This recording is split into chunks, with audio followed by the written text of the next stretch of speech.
antiplatelet duration, when is shorter, the better.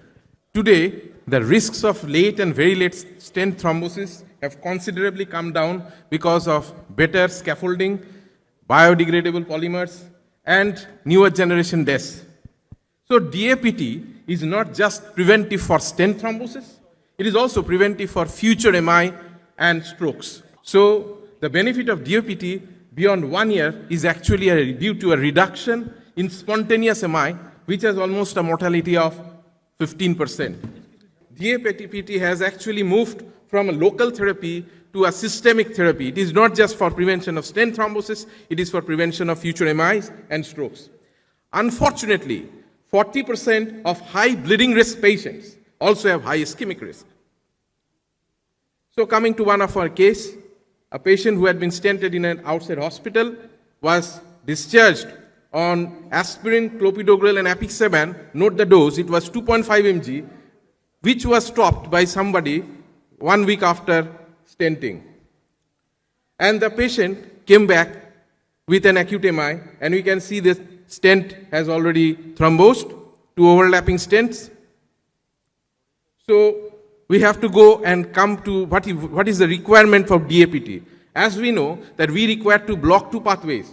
One of them is the thromboxane pathway, another is the ADP P2Y12 pathway. So that is the requirement of aspirin and ticagrelor or clopidogrel. So what is the high ischemic risk as per guidelines? Because this is important. What is high ischemic risk? What is high bleeding risk? High ischemic risk is a patient of more than 50 years with any of the following: diabetes, a second spontaneous MI, multivessel coronary artery disease, or CKD. Or a patient of complex PCI. How they have defined the complex PCI? Patients with 3 stents or 3 vessels or 3 lesions. These are all coming under complex PCI. Stent length more than 60 millimeters and a chronic total occlusion. So what is high bleeding risk? Age more than 75 years, chronic anticoagulant therapy, history of major bleeding, history of ischemic or hemorrhagic stroke, CKD, anemia, hemoglobin of less than 11, or hematological disorders. Any one of them criteria will make it a high bleeding risk. So there are certain scores, of which the most common score that we use is precise DAPT score. A precise DAPT score of more than 25 qualifies for a high bleeding risk. So there has been trials, and the trials have been bringing down the time of or the duration of antiplatelet therapy. Initial trial for the DAPT trial, 12 months, more than 12 months versus 12 months.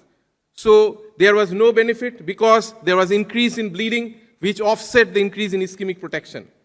However, patients with peripheral arterial disease do get benefit from prolonged DAPT.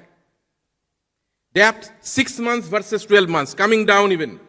So Italic Security and IZAR Safe, these were the trials with second generation DES. They showed no benefit of DAPT beyond 6 months. Coming to even less, so 3 months versus 12 months, 1 month versus 6 months. There was a trial, Giants 90 and Giants 28, which showed that there was no benefit in prolonging the DAPT beyond 3 months. After that, the trialists even brought it down. So we have now a trial, 1 month versus 3 months. Among patients of high bleeding risk, 1 month compared to 3 months was associated with similar ischemic but lower bleeding risk. So now the DAPT comes down to 1 month.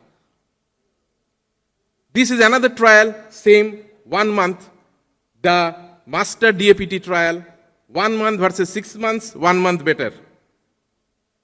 And this is even without DAPT.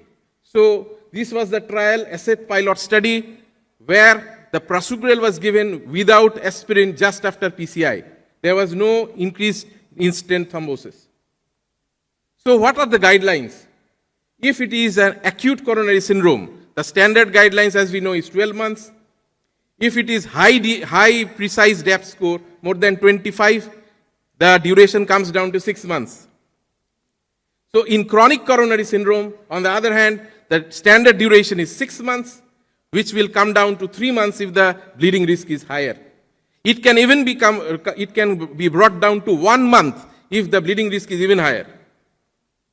In medically managed patients, standard is 12 months. It can be brought down to 1 month if the high bleeding risk is there. In medically managed, as we have already told, this is the ESC guidelines. For DAPT in CABG, standard it is 12 months. If there is high bleeding risk, bring it down to 6 months. Antithrombotic, if there is high bleeding risk, 1 week of triple therapy, or even it can be omitted altogether. But the important thing is the dose of the anticoagulant should be full dose. From evidence to guidelines, we know that STOP DAPT and Global Leaders trial did the DAPT for 1 month, while Twilight, Smart Choice, all they did for 3 months. And all these studies showed that shorter DAPT is better. So this is the ESC guideline which we have already alluded to. Coming to the case, we had done a thrombosuction with ballooning and ultimately flow was restored. Patient was sent home with aspirin 75, clopidogrel 75, and apixaban 5 mg. This patient had atrial fibrillation, and that was the reason why this thrombotic was given.